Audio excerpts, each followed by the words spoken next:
Hi, my name's Amanda Godfrey. I am the founding partner of Mystical Dragon, and I'm also a white witch. I have been studying and practicing witchcraft for over 20 years now. And this week I just wanted to talk a little bit about ancestor altars, being that it has been the witches' new year, or the Sabbat of Samhain here in the Southern Hemisphere in the last few days, or for some that will be in the coming few days on the 5th of May.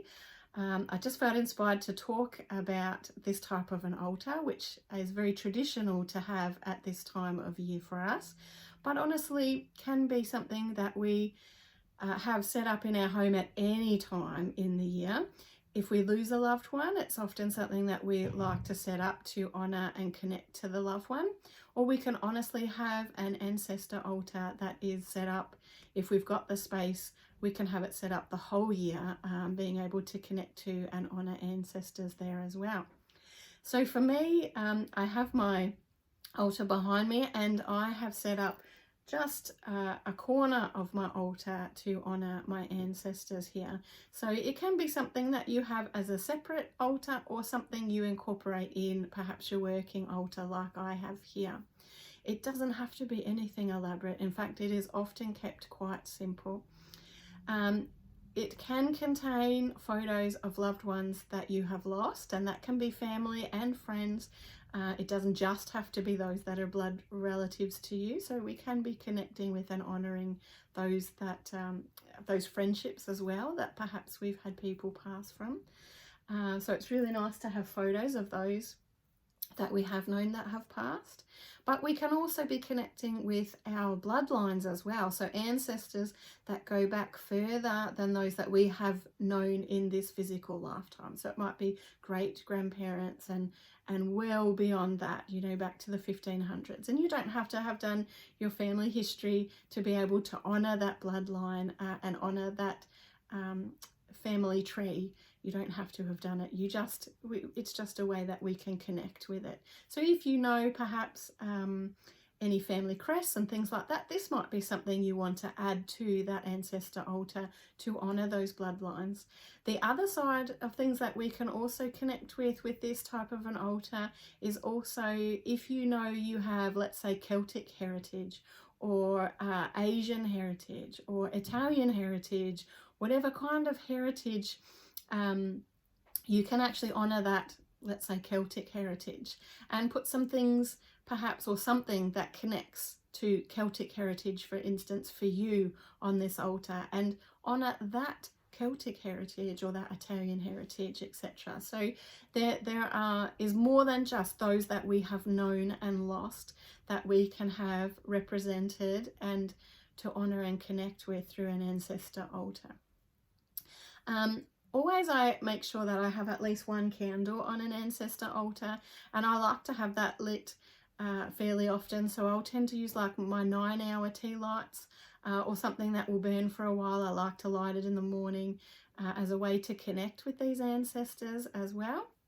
But that is of course total preference to you as to what makes sense for you, what kind of candle you might have burning and how long. But aside from photos, it is also nice to think about things like if there's perhaps any items that those you have known and lost, perhaps they've given you something, and rather than having a photo, or as well as the photo, you might have perhaps some jewellery that your grandmother gave you, or a crystal ball that was handed down to you, or you know, anything that they may have gifted you and given you, or even made you, is something nice you might add to your ancestor altar to help with that connection and remembering. And the other thing I like to mention that sometimes gets overlooked is if there's an item that perhaps reminds you of particular relatives that have passed. So for instance, I have a grandmother that really inspired me in cake decorating. So I could have an item from cake decorating that reminds me of her, and it might not have been anything she gave me, but it's just a symbol of the connection that we have. Or perhaps if cooking was something that a grandmother or a relative inspired you with and helped you with. There might be, you know, a cooking ladle or something that connects for you, that reminds you of that connection, that you could put that item on your ancestor altar. Whatever it might be, just as long as it makes sense to you. It doesn't have to make sense to anybody else, as long as it makes sense to you. So that ancestor altar can really get quite busy with little items and photos. And I mean, I've put several photos in one photo frame, but you could certainly spread your photos out and really make a nice feature with your ancestor altar as well. And the only other thing really left to mention is that offerings sometimes get placed on an ancestor altar as well. So at Samhain, one of the traditions that can be done is to set a place at the table when we have our feast. But instead of doing that, perhaps you don't have the space or it doesn't resonate with you to do. So instead of that, sometimes people put their food offerings on the ancestor altar instead. So this isn't usually food that's going to encourage insects and ants and things like that. It might just be some fruit and some nuts and berries and things like that that you might place there for your ancestors to be welcomed, and to once again honour and feed that connection, welcoming them into the space.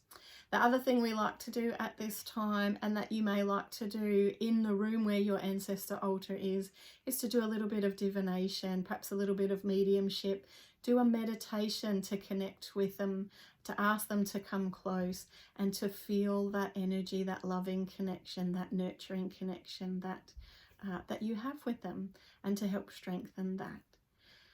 So I hope that may inspire you to perhaps create an ancestor altar, whether it's for this Sabbath or just so that you can, as a way to help honour the connection you have to those that you have known and loved and who have gone across the veil.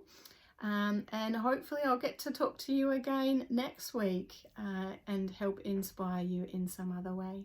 So blessed be.